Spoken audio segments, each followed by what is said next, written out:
সম্প্রতি সোশ্যাল মিডিয়াতে একটি ভিডিও ভাইরাল হয়েছে, যেখানে দেখা যাচ্ছে কোনো একটা ফাংশনে মুম্বাইয়ের বিখ্যাত সিঙ্গার নেহা কাক্কর প্রোগ্রাম করতে এসেছিলেন। যেই প্রোগ্রামে তার নাচ, তার পোশাক এবং তার অঙ্গভঙ্গিমা দেখে সাধারণ মানুষের মনে নানা রকম প্রশ্ন উঠেছে। কিন্তু কি এমন ঘটেছিল ওই ফাংশনে যেটা নিয়ে সাধারণ মানুষের মনে এত প্রশ্ন? চলুন সেটা নিয়েই আজ কথা বলবো।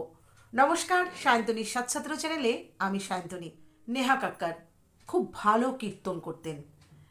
ছোট্টবেলা থেকে পাড়ায় পাড়ায় তার ডাক পড়তো কীর্তন করবার জন্য, কখনো বা একা কিংবা পরিবারের সঙ্গে। কীর্তন করেই তাদের সংসার চলতো। শুধু তাই নয়, তার কীর্তন, তার কণ্ঠস্বর প্রত্যেকটা মানুষের মনকে ছুঁয়ে যেত। খুব অভাবের সংসারে থাকার পরও সব সময় তার মুখে হাসি লেগে থাকতো। সমস্ত দুঃখ কষ্টকে হজম করে একদিন সে পাড়ি দেয় মুম্বাইতে সিঙ্গার হবে বলে। चमकती आंखें और चुलबुला चेहरा, ये है नेहा कक्कड़। मैं 11th स्टैंडर्ड में पढ़ रही हूँ। मैं इंडियन आइडल इसलिए बनना चाहती हूँ क्योंकि जो दुनिया अभी सावन के लिए क्रेजी है, वैसा क्रेजीनेस मैं भी देखना चाहती हूँ कि लोग मुझे कहें कि look that girl, Neha Kakkar जा रही है। ये जागरण लाइन में हमारे इतनी फेमस है, पब्लिक पागल हो जाती है इसकी परफॉर्मेंस पे। और मुझे पता है मेरी माता रानी मुझे इस बार इंडियन आइडल बना के रहे। তখন মুম্বাইতে ইন্ডিয়ান আইডলের অডিশন চলছিল। চোখে একরাশ স্বপ্ন নিয়ে নেহা কাক্কর সেই অডিশনের বিশাল লাইনে নিজের জায়গা করে। তারপর খুব সুন্দর গান গেয়ে চান্সও পায়। এভাবেই ধীরে ধীরে ইন্ডিয়ান আইডলের অনেকটা দূর পর্যন্ত সে পৌঁছায়। যদিও মাঝপথে তার একটা ব্রেক হয়, আউট হয়ে যায় সে। সিস্টেম অনুসারে ইন্ডিয়ান আইডলে আবারও তাকে ডেকে নেওয়া হয়। তারপর কিন্তু নেহা কাক্করকে আর আটকে রাখা যায়নি। তার মিষ্টি গলা, চুলবুলি আচরণ এবং ব্যবহারের জন্য খুব অল্প দিনের মধ্যেই প্রত্যেকটা মানুষের মনকে আকৃষ্ট করে। আর অল্প দিনের মধ্যেই নেহা কাক্কর প্রত্যেকটা মানুষের মনে জায়গা করে নেয়। এভাবেই সে ধীরে ধীরে তার লক্ষ্যে পৌঁছে যায়। সেই মুহূর্তে প্রত্যেকটা মানুষের কাছে নেহা কাক্কর কিন্তু একটা উদাহরণের জায়গা ছিল। কতটা স্ট্রাগল করার পর একটা মেয়ে হাসি মুখে নিজের স্বপ্নকে পূরণ করতে পারে, সেটা অনেক মানুষ কিন্তু তখন আলোচনা করত। এটা বলা যেতেই পারে অনেকেই নেহা কাক্করের এতটাই ফ্যান যে নেহা কাক্করকে নিজের আইডল মনে করেন। কেনই বা মনে করবেন না? একদিন এই নেহা কাক্করই ইন্ডিয়ান আইডলের অডিশনের বিশাল লাইনের পেছনে দাঁড়িয়েছিল। আজ কি না সেই ইন্ডিয়ান আইডলের জাজ। ভাবা যায় কজন এই জায়গাটা অর্জন করতে পারে বলতে পারেন? মনের জোর দরকার। যেভাবে স্ট্রাগল করে জীবনে এগিয়েছে সেই জায়গাটাকে সত্যি আমরা বা অনেক মানুষ যারা ভাবতেই পারি না। তারপরও হাসি মুখে এত সুন্দরভাবে মানুষের কাছে নিজেকে ধরে রাখা, এটাও কিন্তু সহজ ব্যাপার নয়। কিন্তু সেই মুম্বাইয়ের বিখ্যাত সিঙ্গার নেহা কাক্কর এমন কি করেছে মানুষের কাছে একটা বিরক্তির কারণ হয়ে দাঁড়িয়েছে, কিংবা বলতে পারেন অনেক মানুষ অবাক হয়েছেন তার এই আচরণে। চলুন বরং সেটাই এক ঝলক দেখে নিই। एक तो कम जिंदगानी उसे भी कम है जवानी एक तो कम जिंदगानी हाय उसे भी कम है जवानी तब तक जोश में जानी तब तक खून में रानी जोश में जानी तब तक खून में रानी मुझे होश में आने दो प्यार शो प्यार शो प्यार शो प्यार शो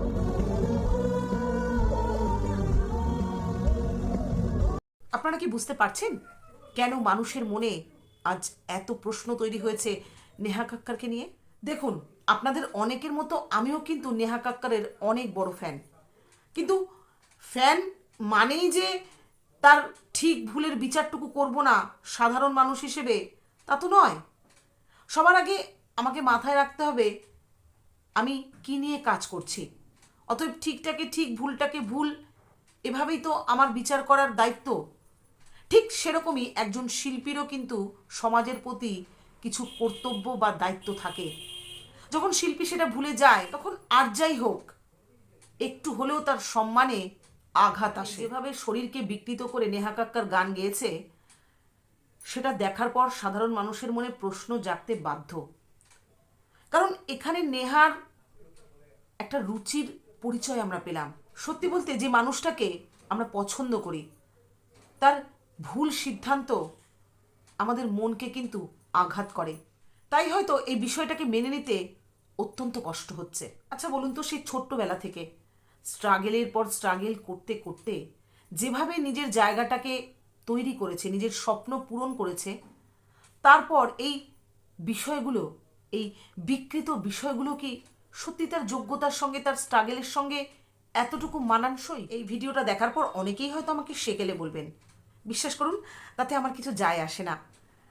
শরীর দেখিয়ে বিকৃতভাবে নৃত্য প্রদর্শন করে যারা মনে করেন মানুষের মনকে তারা ছুঁয়ে গেছেন, আদতেও কিন্তু সেটা হচ্ছে না।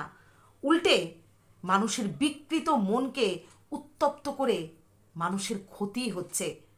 কারণ তারা যেটা করছে তাতে করে সমাজের কাছে তাদের যে দায়িত্বভার রয়েছে সেই দায়িত্বের উল্লঙ্ঘন তারা করছে। আর একজন শিল্পীর ক্ষেত্রে সমাজের প্রতি সঠিক বার্তা পৌঁছানোই কিন্তু তার প্রকৃত ধর্ম। শুধুমাত্র টাকা পয়সাই যদি জীবনের সব কিছু হতো, তাহলে হয়তো ছোটবেলা থেকে তার বাবা মা সন্তানকে টাকা পয়সা দিয়েই শুধু বড় করতেন, তার সুশিক্ষা নিয়ে এতটুকু চিন্তা করতেন না। যারা আমাকে ব্যাকডেটেড ভাববে তাদের জন্য আমার কোনো রাগ অভিমান কিছুই নেই, বরং আপডেট হতে গিয়ে নিজের সম্মান, নিজের অস্তিত্বকে বিলিয়ে ফেলার কোনো প্রয়োজন আছে বলে আমি অন্তত মনে করি না। অনেকেই হয়তো বলবেন মুম্বাইতে এসব চলে, এগুলো নিয়ে কথা বলার কোনো মানে হয় না। তাদের বলি, ঈশ্বরের সর্বশ্রেষ্ঠ সৃষ্টি হচ্ছে মানুষ, মানে মান আর হুঁশ, এই দুটো নিয়েই আমরা মানুষ। তাই মুম্বাইতেও মানুষের সৃষ্টি যেভাবে হয় আমাদের এখানেও সেভাবেই হয়। যদিও মুম্বাইতে প্রথম সারির শিল্পী যারা ছিলেন বা আছেন, যেমন ধরুন আশা ভোসলে, লতা মঙ্গেশকর কিংবা অনুরাধা পরওয়াল, এরাও কিন্তু কোনো দিন এত বড় শিল্পী হওয়া সত্ত্বেও নিজেদেরকে মেলে ধরেননি পাবলিক প্লেসে। সব সময় তারা নিজেদের ব্যক্তিত্বকে বজায় রেখে নিজের কাজ করে গেছেন। তাহলে যারা এটা মনে করছেন মুম্বাই মানেই যা খুশি তাই হয়, তা কিন্তু নয়। যারা এই প্রোগ্রামটা অর্গানাইজ করেছেন, জানি না তারা কি ভেবে এই প্রোগ্রামটাকে অ্যালাউ করলেন, নাকি আমি যেটা ভাবছি তার উল্টোটা। আপনারাই হয়তো নেহা কাক্কারকে এমন কিছু বলেছেন যাতে করে তার ধারণা হয়েছে বাংলা বলে, পশ্চিমবঙ্গ বলে সবটাই চলতে পারে।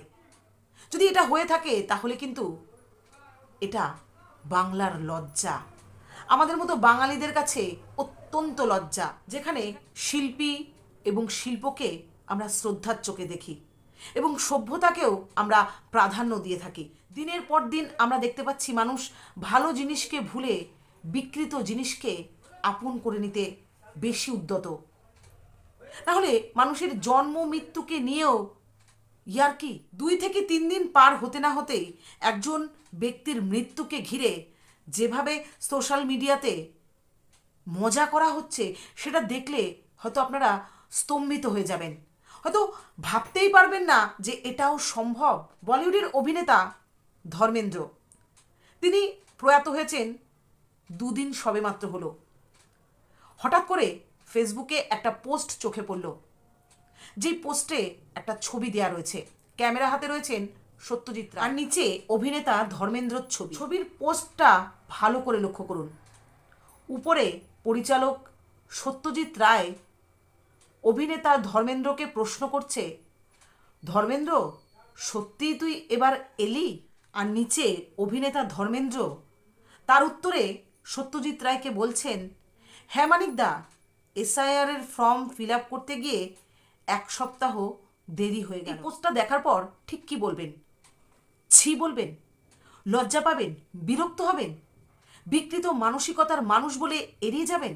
আচ্ছা এটা বলুন তো, কাহাতক আমরা এড়িয়ে যাব?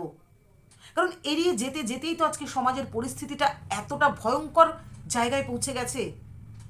আর এড়িয়ে গেছি বলেই আমাদের আগামী প্রজন্ম কিন্তু সব কিছুর ঊর্ধ্বে পৌঁছে যাচ্ছে। এটাকে আমরা অস্বীকার করতে পারি? তবে এটা ভেবে সত্যি ভালো লাগছে, আজও হয়তো এই কারণেই আমাদের প্রকৃতির ভারসাম্য বজায় রয়েছে।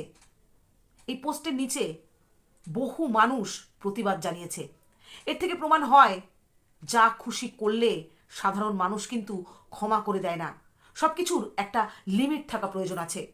তাই বিকৃত মানসিকতা মানুষকে নিচের দিকেই নিয়ে যায়। সময় বলুন কিংবা সোশ্যাল মিডিয়া, বিজ্ঞানের মতোই কারো ক্ষেত্রে আশীর্বাদ তো কারো ক্ষেত্রে অভিশাপ। আপনি নির্ধারণ করুন সময় এবং সোশ্যাল মিডিয়াকে আপনি কিভাবে নেবেন। নমস্কার, আজ এই পর্যন্ত। আবার দেখা হবে নতুন ভিডিওর সাথে। ভালো থাকবেন সবাই।